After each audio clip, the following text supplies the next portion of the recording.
آخری سوال ہے جی، آج کا طلع حسین ہے جلم سے، وہ کہتے ہیں وزیر اعلیٰ پنجاب مریم نواز نے پنجاب میں سڑکوں کے کنارے 1 لاکھ درخت لگانے کا حکم جاری کیا۔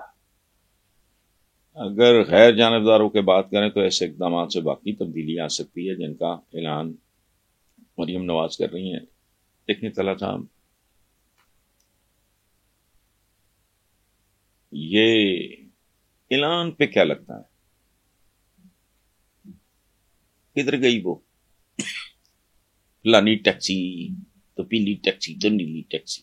اعلان چند دن کا ڈرامہ ختم۔ اسی طرح ان کے جو چاچا جی ہیں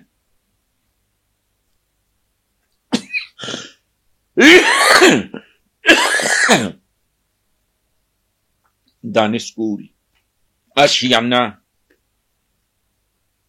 what happened؟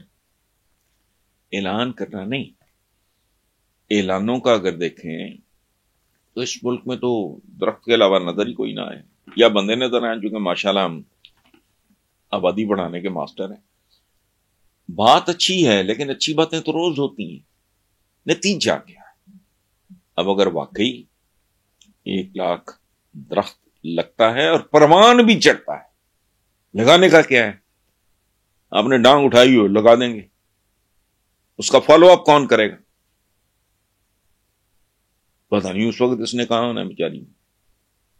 سو اس ملک میں نہ کوئی پلاننگ ہے، نہ کوئی کنٹینیوٹی ہے، نہ کوئی لانگ ٹرم کوئی منصوبے ہیں، کچھ بھی نہیں ہے، ٹوپی ڈرامہ چل رہا ہے۔ اللہ کرے ہو جائے۔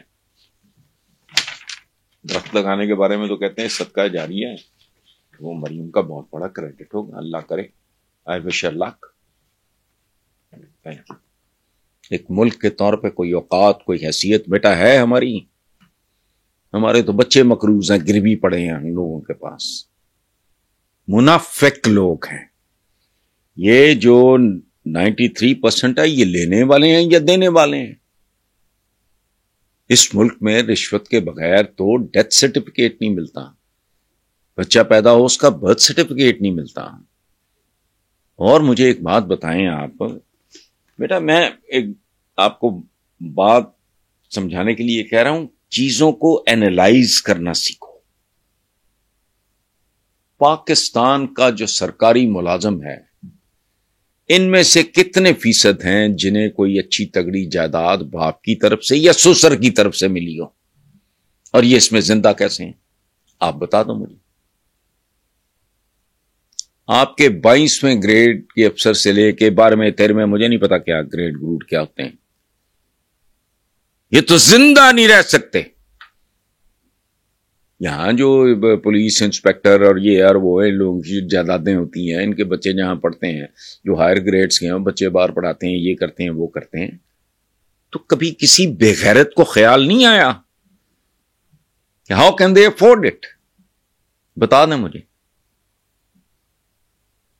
یہ منافقوں کا معاشرہ ہے، اور ہمیں جو سزا مل رہی ہے نا، کہ ایک طرف درباروں پہ جاتے ہیں ہم، دوسری طرف ہم دودھ جیسی غذا میں ملاوٹ کرتے ہیں۔ میرا کئی سال سے میں ماتم کر رہا ہوں، 32 سال میں نے کالم بڑا فریکوینٹلی لکھا کہ وہ بے غیر تو حیا کرو۔ آج کل ایک کیمپین ٹی وی پہ چل رہی ہے کہ جی وہ بند دودھ خریدیں، کھلا دودھ بہت نقصان دہ ہوتا ہے۔ تو میں سوچتا ہوں کون لوگ ہیں یہ؟ ان لوگوں سے تو بچے فیڈ کرنے کے لیے کھلا دودھ افورڈ نہیں ہو رہا۔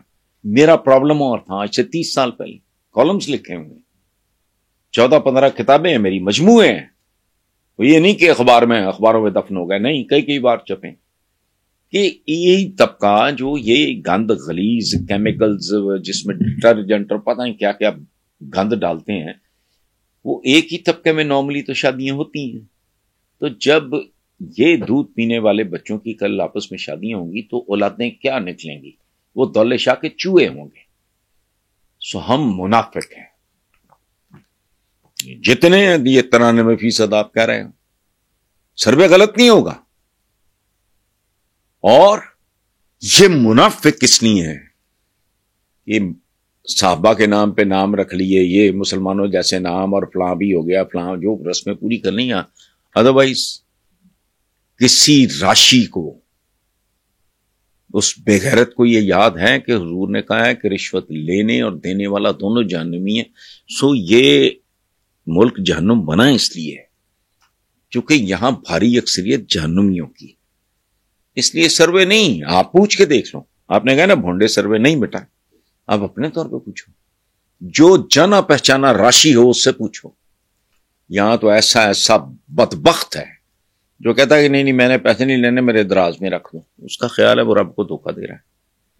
یہاں یہ رواج ہے, پتہ نہیں آپ کو علم ہے کہ نہیں, عمرے اور یہ اس طرح کی زیارتوں پہ جانے وغیرہ کے لیے وہ سپانسر کرتے ہیں, رشوت دیتے ہیں. وہ اپنے بیوی بچوں سمیت وہ لانتی چلا جاتا ہے عمرہ کرنے, اس کے آنے جانے کا ٹکٹ اور وہاں کے اخراجات وہ راشی دیتا ہے. یہ دونوں کیا ڈیل ہے؟